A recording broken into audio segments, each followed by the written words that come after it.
Whitney Houston died in a bathtub at the Beverly Hilton. Michael Jackson died in a Holmby Hills mansion. Prince was found dead in the elevator of his own estate. They had everything money could buy: space, privacy, security, the best help on Earth. They still died of addiction. For 70 years, science said the drugs had hooked them. In 1978, a psychologist in Vancouver built a cage 200 times bigger than normal and proved it was something else entirely. For most of the 20th century, addiction had one explanation: the drug. The chemicals get into your brain, they hijack your reward system, and you can't say no. It looked open and shut, and the evidence was a stack of laboratory rats. In the 1950s, two researchers at McGill University named Olds and Milner wired electrodes into the pleasure centers of rats. The rats would press a lever for stimulation until they collapsed. They wouldn't eat. They wouldn't sleep. Some pressed the lever 5,000 times an hour until they died. Then came the drug studies. In the 1960s, scientists put single rats in small wire cages with 2 water bottles. One was plain. The other was laced with morphine. The rats chose the morphine. Then they drank more of it. Then they stopped eating. Then they drank themselves to death. Hundreds of studies. Same result every time. Drug equals hook. Brain equals victim. Willpower doesn't matter. This was the science the world built its drug laws on. Nancy Reagan's Just Say No. The war on drugs. A single milligram of heroin so powerful it could pull a soul out of a body. But Bruce Alexander, a psychology professor at Simon Fraser University in Vancouver, kept noticing something nobody else cared about.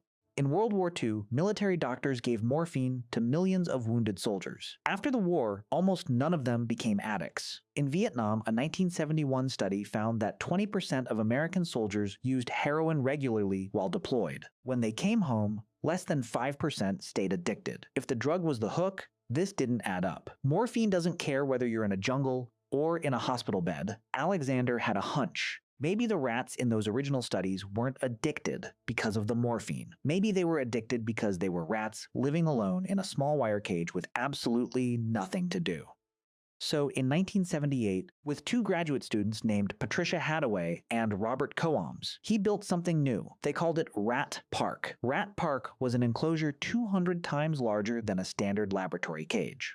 Picture 2 square meters of plywood floor, painted with woodland scenes on the walls, cedar shavings everywhere, tin cans to crawl into, balls to push around, running wheels, climbing platforms, tunnels. 16 to 20 rats inside at all times, males and females. They could socialize, mate, play, raise litters. They had unlimited food. It was, for a rat, paradise. In the corner of Rat Park were 2 water bottles. One was plain water, the other was laced with morphine and sweetened with sugar to override the natural bitter taste. The same exact setup that had killed thousands of caged rats before. Then Alexander waited. The caged rats, kept alone in small wire boxes for comparison, drank the morphine water heavily, just like every study before. The Rat Park rats sampled it, sometimes took a few sips, and then went back to plain water. The caged rats drank up to 20 times more morphine than the Rat Park rats.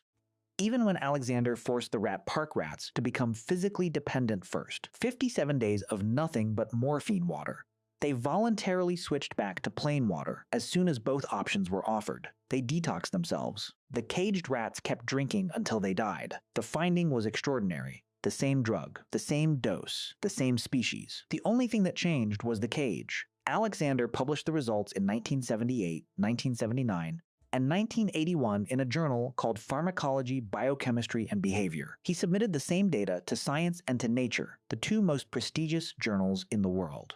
Both rejected it. The field ignored Rat Park for years. Pharmaceutical companies were already developing new opioids built on the chemical hook model. Drug laws were already being written around it. The DARE program was preparing to tell American schoolchildren that one hit would ruin their lives. Telling everyone the cage might matter more than the drug was not what anyone in power wanted to hear. Replications were mixed. Some labs found the same effect. Others couldn't reproduce it. The debate continues today. But the core finding that enriched social environments dramatically reduce voluntary drug intake has been replicated enough times now that it isn't really up for debate anymore.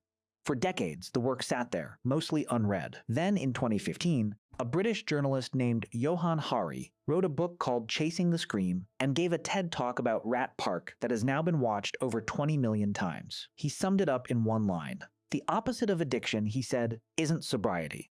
It's connection. And suddenly, the patterns made sense. Vietnam vets came home to families and stopped using because they had families to come home to. Portugal decriminalized all personal drug use in 2001 and poured the savings into community housing and job programs. Their overdose deaths dropped by over 80%. The American opioid epidemic hit hardest in the towns where the factory closed, the church emptied out, and there was nowhere left to belong. And the question we started with answers itself. Whitney Houston had a mansion. Michael Jackson had Neverland. Prince had Paisley Park. They had buildings the size of city blocks. They had assistants and lawyers and security guards. They had everything Rat Park gave its rats, except the part that mattered. The other rats. The unforced kind. The kind who would still come over if you were broke and bored on a Tuesday afternoon.